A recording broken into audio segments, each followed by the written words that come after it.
श्री रामकृष्ण लीला प्रसंग स्वामी शारदानंद जी द्वारा लिखित पाठ संख्या 11 चतुर्थ अध्याय चंद्रा देवी के विचित्र अनुभव।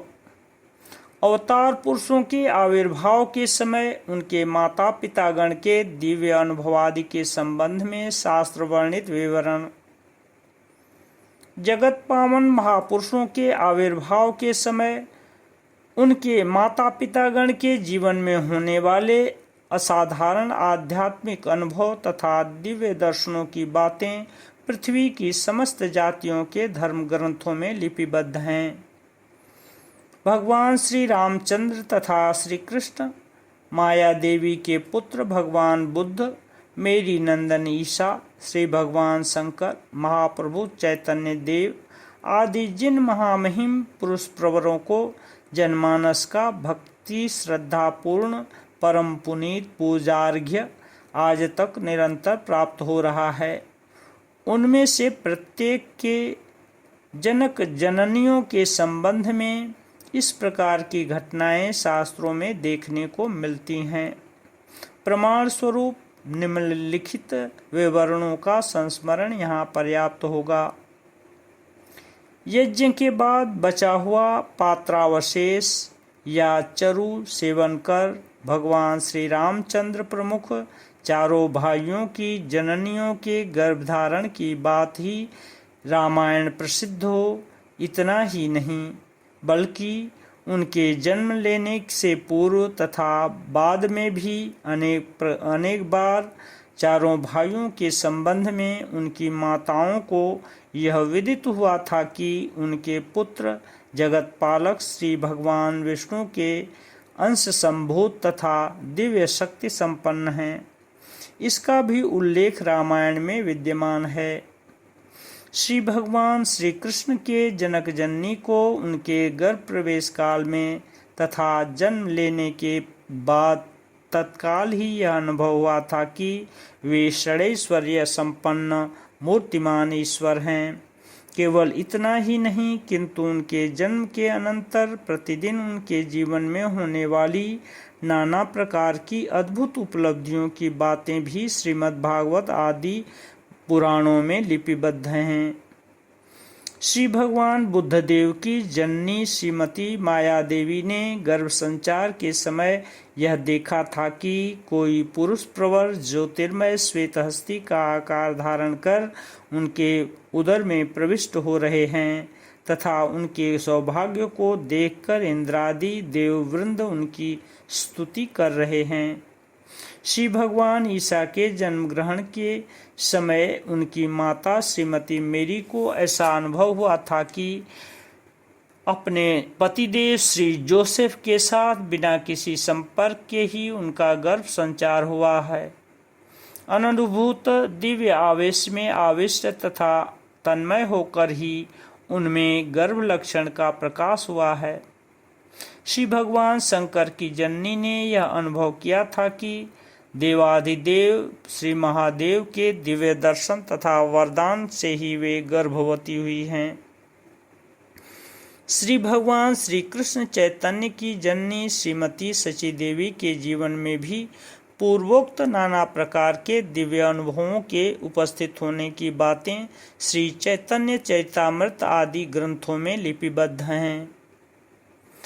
हिंदू, बौद्ध, ईसाई आदि सभी धर्मों से मानव को यह निर्देश प्राप्त हुआ है कि प्रेम के साथ ईश्वर की उपासना ही मुक्ति लाभ करने का सुगम मार्ग है।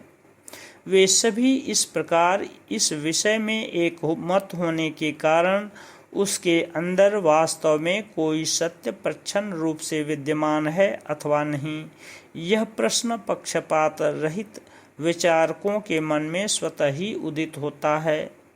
साथ ही महापुरुषों के जीवन इतिहास में वर्णित इन सब आख्यायिकाओं के कितने अंश ग्रहणीय तथा कितने त्याज्य हैं, यह प्रश्न भी उनके समक्ष उपस्थित होता है।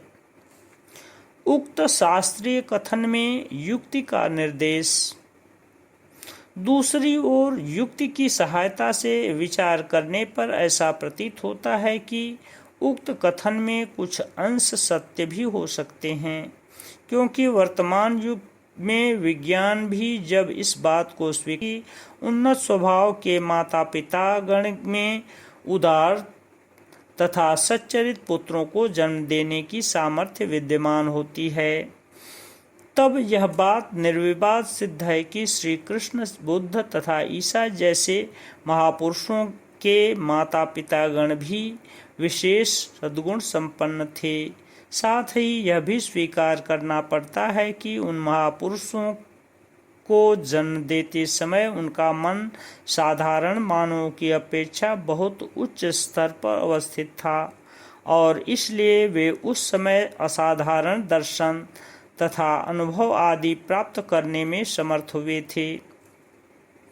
किंतु पुराण इतिहासों में इस विषय संबंधी विभिन्न दृष्टांत विद्यमान रहने तथा युक्तियों द्वारा उस विषय का समर्थन किए जाने पर भी मानव हृदय संपूर्ण रूप से उसे मानने के लिए तैयार नहीं होता है। सहज में विश्वास उत्पन्न न होने पर भी उक्त बातें मिथ्या मानकर त्याज्य नहीं हैं। इसका कारण यह है कि स्वयं प्रत्यक्ष किए हुए विषयों पर ही मनुष्य का सर्वोपरि विश्वास होता है। इसीलिए आत्मा, ईश्वर, मुक्ति, परलोक आदि विषयों में अपरोक्षानुभूति से पूर्व निश्चित रूप से विश्वास करने में मानव असमर्थ है। यद्यपि यह स्वाभाविक है कि फिर भी निरपेक्ष विचार बुद्धि संपन्न व्यक्ति असाधारण अथवा लौकिक होने के कारण ही किसी विषय को त्याज्य नहीं मानते, किंतु अपनी बुद्धि को साक्षी बनाकर धैर्य के साथ उन विषयों के पक्ष तथा विपक्ष के प्रमाणों को एकत्रित करने में वे प्रवृत्त होते हैं तथा उपयुक्त रूप से विचार करने के पश्चात मिथ्या प्रमाणित होने पर उनका परित्याग अथवा सत्य प्रमाणित होने पर उन्हें स्वीकार करते हैं। अस्तु, जिस महापुरुष के जीवन का इतिहास हम लिखने बैठे हैं, उनके जन्म समय में भी उनके जनक जननी के जीवन में नाना प्रकार के दिव्य दर्शन तथा अनुभव उपस्थित हुए थे। यह हमें विश्वस्त सूत्र से विदित हुआ है। अतः उन विषयों को लिपिबद्ध किए बिना हमारे लिए कोई दूसरा उपाय नहीं है। इसके पूर्व अध्याय में श्री क्षुदीराम जी के संबंध में उक्त प्रकार की कुछ घटनाओं का उल्लेख हम कर चुके हैं। अब इस अध्याय में श्रीमती चंद्रमणि से संबंधित तद्विषयक विवरण प्रस्तुत किए जा रहे हैं। गया धाम से लौटने के बाद क्षुदीराम जी को चंद्रा देवी के भाव परिवर्तन का दर्शन। जैसा कहा जा चुका है कि श्री क्षुदीराम जी को गया धाम में जो स्वप्न दर्शन हुआ था, घर लौटने के बाद उस संबंध में किसी से कुछ न कहकर चुपचाप वे उसका परिणाम देख रहे थे। उस विषय के अनुसंधान में प्रवृत्त होने पर श्रीमती चंद्रा देवी के स्वभाव का अद्भुत परिवर्तन सर्वप्रथम उन्हें दिखाई दिया। उन्होंने देखा कि मानवी चंद्रा मानो अब सचमुच देवी की पदवी पर आरूढ़ हो चुकी हैं। न जाने कहां से एक सार्वजनीन प्रेम उनके हृदय पर अपना आधिपत्य जमाकर सांसारिक वासनामय कोलाहल से उन्हें बहुत उच्च भूमिका में स्थापित किए हुए है। अपने घर की चिंता की अपेक्षा दुर्दशाग्रस्त पड़ोसियों के घर की चिंता अब श्री चंद्रा देवी के मन में अधिक प्रबल हो उठी है। घर के कार्य करती हुई बीच बीच में कई बार उन लोगों के घर जाकर वे उनकी खोज खबर लेती रहती हैं और भोजन सामग्री तथा प्रतिदिन की आवश्यक वस्तुओं में से जहां जिस वस्तु का अभाव है, अपने घर से छिपाकर उन चीज़ों को ले जाकर तत्काल ही वे उन्हें दे आती हैं। श्री रघुवीर की सेवा से निवृत्त होने के उपरांत तथा पति पुत्र आदि को भोजन कराने के बाद तीसरे पहर स्वयं भोजन करने से पूर्व श्रीमती चंद्रा देवी पुनः पड़ोसियों के घर जाकर उन लोगों का भोजन हुआ है या नहीं, यह समाचार लेती रहती थीं। किसी दिन उन्हें यह विदित होने पर कि किसी कारणवश अमुक व्यक्ति को भोजन नहीं मिला है, वे तत्काल ही आदरपूर्वक उसे अपने घर ले जाकर अपने लिए रखा हुआ अन्न उसको दे देती हैं और स्वयं सामान्य कुछ जलपान करके आनंद के साथ दिन व्यतीत करती हैं। चंद्रा देवी के अपत्य स्नेह का विस्तार। श्रीमती चंद्रा देवी पड़ोस के बच्चों को सदा अपनी संतान जैसा प्यार करती थीं। क्षुदीराम जी ने देखा कि उनका वह अपत्य स्नेह अब मानो कुल देवताओं तक विस्तृत हो चुका है। कुल देवता श्री रघुवीर को वास्तव में अब वे अपने पुत्र जैसा देखने लगीं एवं श्री शीतला देवी तथा श्री रामेश्वर बाणलिंग भी उनके हृदय में उसी भाव से अधिष्ठित हैं। इससे पहले उनकी सेवा पूजा करते समय उनका हृदय श्रद्धायुक्त भय से सर्वदा पूर्ण रहता था। प्रेम के आविर्भाव से अब वह भय न जाने कहाँ अंतर्हित हो चुका है। देवताओं के प्रति अब उनके मन में भय संकोच आदि का नाम तक नहीं है और न उनसे किसी विषय को छिपाने तथा मांगने की ही कोई आवश्यकता है।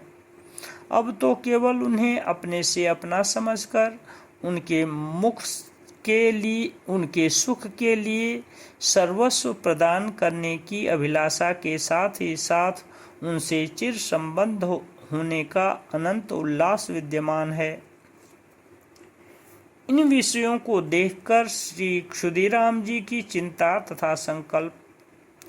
क्षुदीराम जी ने यह अनुभव किया कि इस प्रकार की संकोच रहित देवभक्ति तथा निर्भरता पूर्ण उल्लास के कारण ही सरल हृदया चंद्रा अब अधिक उदार बन चुकी हैं।